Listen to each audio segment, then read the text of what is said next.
My name is Fernanda. I sit in the cold, plastic chair, my hands twisting in my lap. The clinic smells like bleach and old magazines. I hate this place. I have been sick for months, tired in a way sleep doesn't fix, a fog in my head that won't lift. The nurse calls, "Fernanda Riley?" I follow her down a quiet hall. My heart beats too fast. We stop at room 3. "Dr. Evans will see you," she says with a smile that doesn't reach her eyes. I go in. I sit on the crunchy paper covering the exam table. I wait. I look at posters of bones and muscles. I try to breathe. The door opens. A tall doctor walks in, white coat, glasses, looking at my chart. He is older, with kind eyes and gray hair. He looks up from the papers to my face, and he freezes. His eyes go wide. His mouth opens slightly. For a long, scary second, he just stares at me. Not like a doctor looks at a patient. He looks at me like he has seen a ghost. Then he speaks. His voice is soft, full of shock. "I know you," he says. I am confused. I have never been to this clinic before. I have never seen this man in my life. I don't think so, I say, my voice small. "We've never met." He blinks, shaking his head as if to clear it. He looks back at the chart, then at my face again. The shock in his eyes changes to something else, a deep, heavy sadness.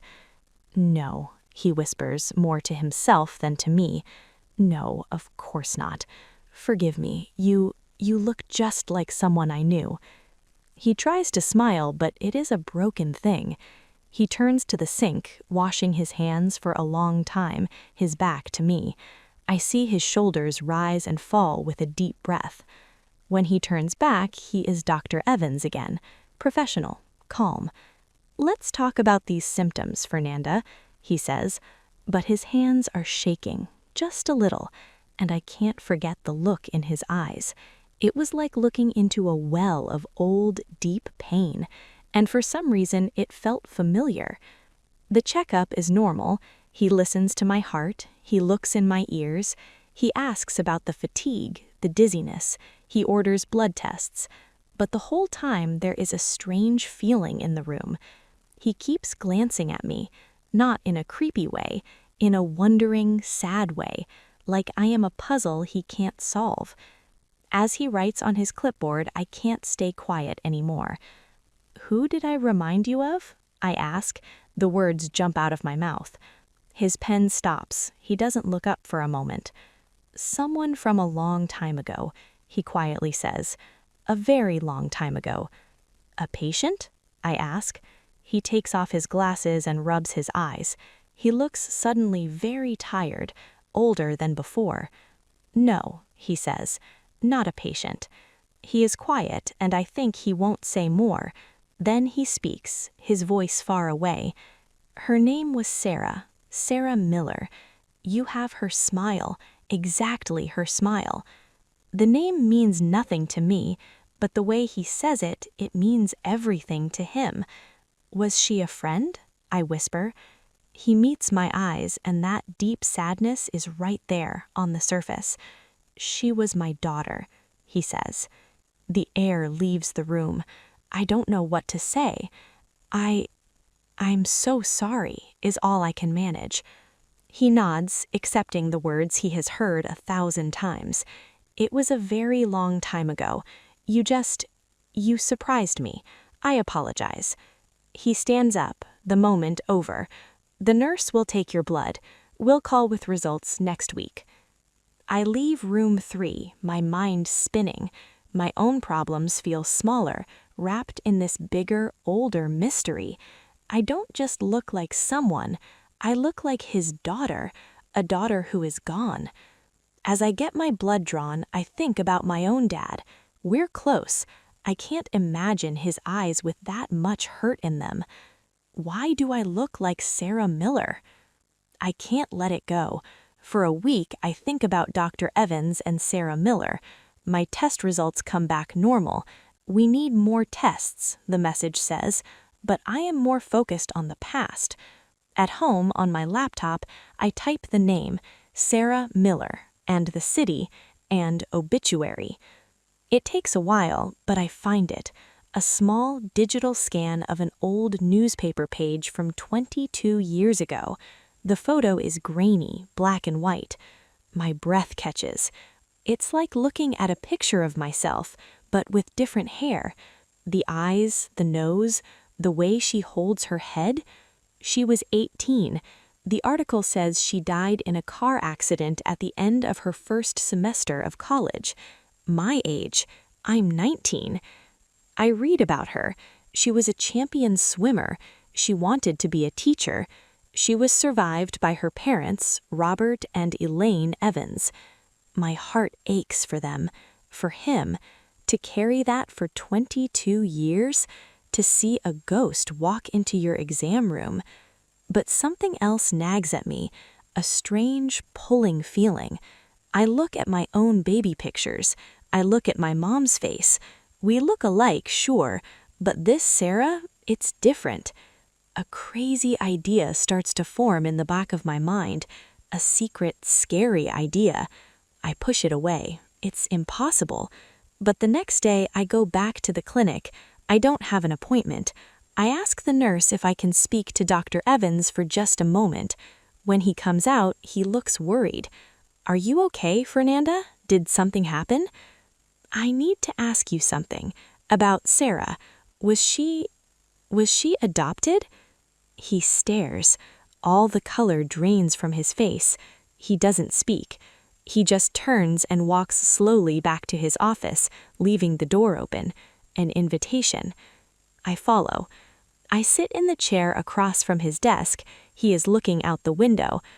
"Why would you ask me that?" His voice is rough. I tell him about my search, about seeing her picture, the feeling that wouldn't go away. I look too much like her. It's not just a coincidence, is it? He quiets for a long, long time. Then he opens a drawer in his desk. He takes out a worn leather wallet. From inside, he pulls a small, folded piece of paper. Not a photo, a document. He unfolds it carefully and places it in front of me.